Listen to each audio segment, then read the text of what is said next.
Why did my mother chop off her hair? Why? Why did she follow me to the school bus stop that morning in second grade? I don't know. Or why she bent down sobbing, wouldn't let go of my hand. How long did we stand there by that 7-Eleven? Other kids hushed, watching. When the bus clunked to a stop, I jumped on first, grabbed a seat in back. My mother outside, hands curled on my window, her face a blur when the bus jerked away. The kid beside me punched my arm. Who was that man? Who was that man with you crying so hard? I said, I don't know. I don't know. 3 times I swore, I don't know him.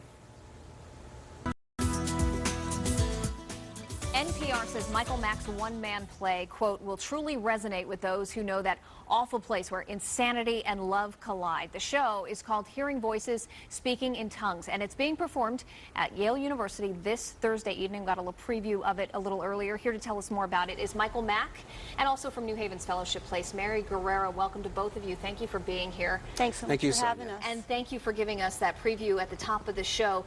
This actually, you wrote this play based on your mother's mental illness. Did writing this play, performing it over time, almost help you find comfort in being able to talk about that and what it was like growing up? Absolutely. It really gave me the first opportunity to explore for the first time in my life, growing up with my mother and the challenges that we faced, and being able to understand her life and my dad's life in a way that I could not have otherwise. What was it like? Because I'm sure there were plenty of challenges for you growing up and dealing with this. Well, my dad said it best, I think. He said that he never knew what he would come home to. And I think that was true for all of us. Mama's moods could vary widely over the course of a day. And I remember one time coming home and finding that she had taken everything in my room and piled it into the center. And the impulse behind it was actually a loving one. She wanted to teach me how to clean up my room properly. But the way that she did it was a way that was pretty baffling to me. So it is a one-man show. You play all the voices in the show, and Thursday is the Connecticut premiere, right? I think we have some photos from the show. Where else have you performed? I've also been to the Harvard Medical School, off Broadway. Been to the U.S. Library of Congress, and conferences, mental health conferences and festivals all around the country. And this performance that's coming up on Thursday benefits Fellowship Place. That's where you're from, Mary. Tell us about Fellowship Place.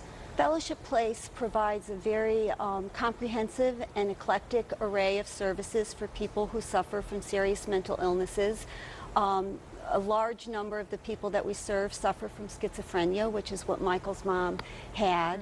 We're open 365 days a year from early morning hours until late in the evening.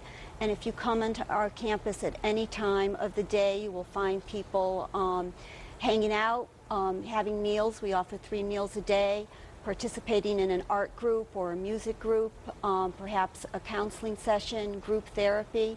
Our goal is to help people who suffer from serious mental illness find positive and productive ways to structure their day and to find meaning in their lives and a way to be a part of the community. Because chronically mentally ill people, like we're talking about, are often institutionalized. This is almost a way to help them transition back into the community and into regular everyday life.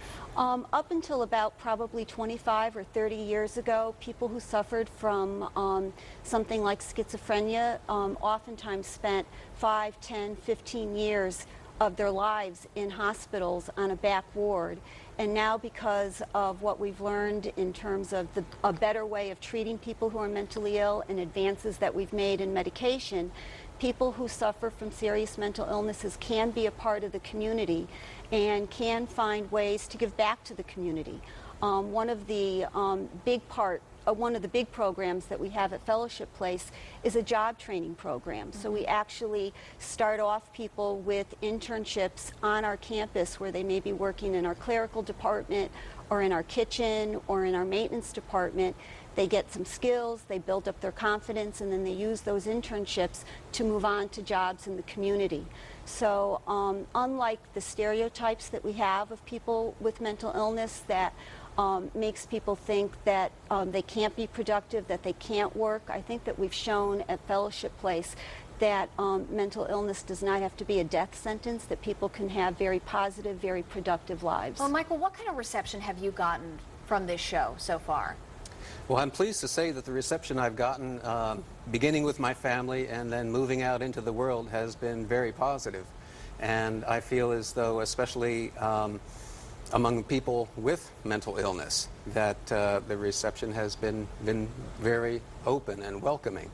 And it feels like it gives me a personal, I feel like my mom gave me a personal mission in this world, to use my voice and my writing to tell the story of her life and to reduce, in whatever way I can, the stigma around mental illness and the misunderstanding around it. Well, listen, you can catch Hearing Voices Speaking in Tongues. As we mentioned, it's this Thursday, June 11th at 7 p.m. at Yale's Whitney Humanities Center in New Haven. If you want more information about this, the show, or Fellowship Place, just come to our website, WTNH.com, and click on the Connecticut-style link. Thank you to both of you, Michael Mack and Mary Guerrero, for being here. Great meeting you. We really appreciate it. Thank you, sir. Thank you so much. And